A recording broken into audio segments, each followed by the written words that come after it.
we are particularly concentrating this year onto the activeness of the inside leg. Okay, it's like there's an opposite and equal reaction with that inside leg. Okay, and so yes, we definitely have to establish that platform, those angles, the balance against the outside leg, but the inside leg is not dangling and taking it for a ride. It's so active. Then the better skill we develop, the more active we have to realize how important is that inside leg. The skis are short and shaped. It's nice to use that tool to be able to direct the turn. The center of mass is in. So we are searching for an alignment, for efficiency, and really work the tool to its ultimate. Inside leg, you know, we're looking for both skis to be matching edge angle, and we can only do that by activating this side of this leg, our inside leg, as well as the inside of this leg. And where I find that a lot of skiers have trouble is that we're very good at getting onto that big toe edge, but we often overlook what's happening here. Can I interject something? Absolutely, yeah. That inside and tipping that way, we don't really do that in any other sports. And I think from a muscular standpoint, we're deficient in that area. And so it gets tricky, you know, having to be so intentional to access those muscles, to access that movement. We have 2 feet. The outside feet, it's a pronation. We've done that.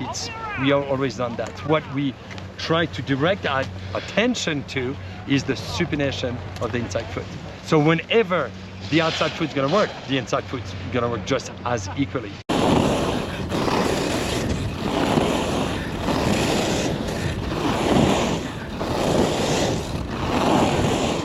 The center of mass, when we do establish a certain angle, okay, with the outside foot, the inside is also engaging, is that in the back of my mind, that's to me the huge focal point as well, is that the center of mass gonna have the tendency to move within a base of support, but also being inside the path of the turn.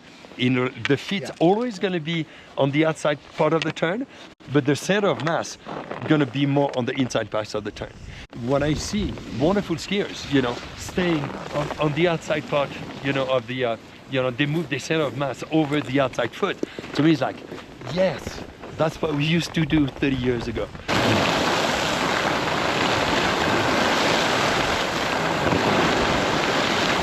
I have to be particularly aware of how flexed I am in the ankle of my inside leg. And there I was thinking about pulling that foot back so that I'm kind of matching the ankle flex here and here, because that gives me the ability to roll the ski over on edge. Push your foot forward again. I'm going to push it forward and now roll. Roll that foot. You can't. It doesn't roll. Go ahead and roll it uphill. Not very well. No, because not really at all. Your ankle has to have bend to be able to tip, right? And now pull it back. Now you've got access to that tipping movement. To me, pinky toe on that edge is the closest thing to my new turn. That's profound. But that made my head explode. Wow, that's good. Okay, let's do it. Okay. Let's see some Darwins. That was a really good choice of a door. Nice. Follow you in the other direction. I'm going to get in front of you. Oh, good. Nice tracks. Right?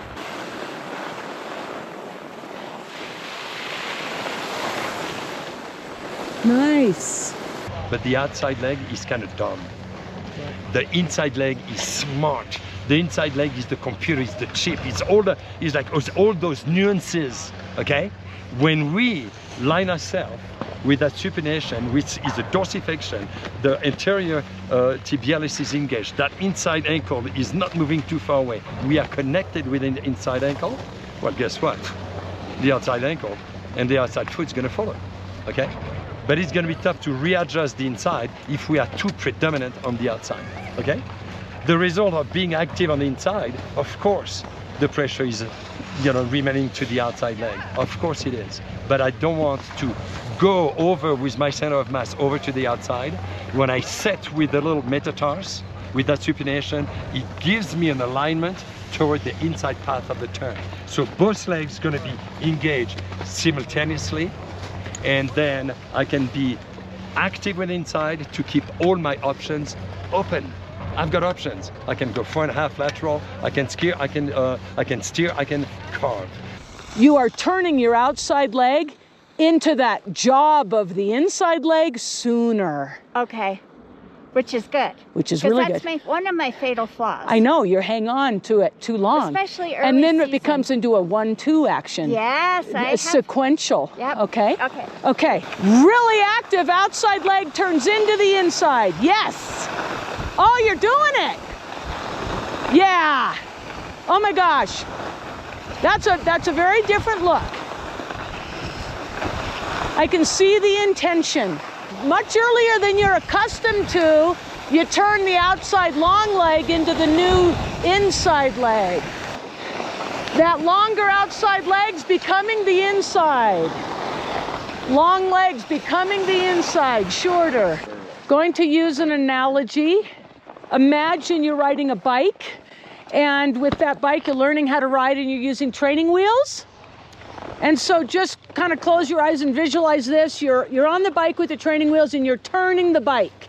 And you're quite upright because those training wheels are kind of limiting a certain inclination when you're on that bike. Okay, and now we're going to take those training wheels away.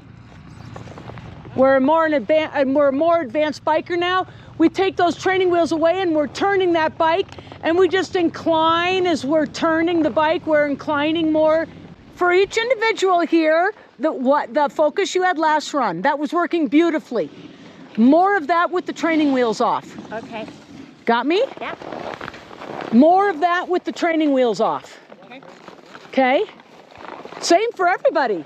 But you can take those training wheels off and get a little more aggressive.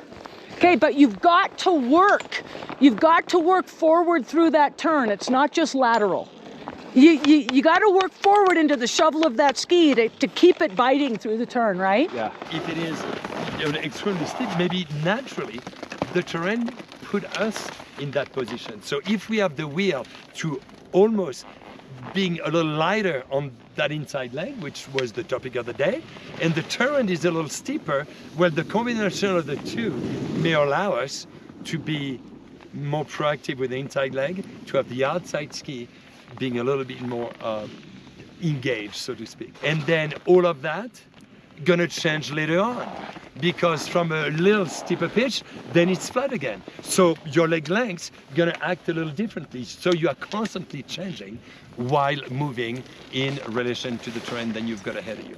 So there's a lot of similarity between the foundation of a wedge all the way to a calf turn. There's so much that you can grab, okay, with that pronation and pronation, supination on both sides, okay? The big goal is, as we use the effectiveness of the inside leg, that is also to favor the center of mass moving toward the inside, okay? And of course, we understand then when the ski is flat, turning and twisting, that separation not going to be as great. I feel the need to work with modern skis is to be able to work in the manner that we do. Yeah. Thanks, Dan. Thank you, Alon.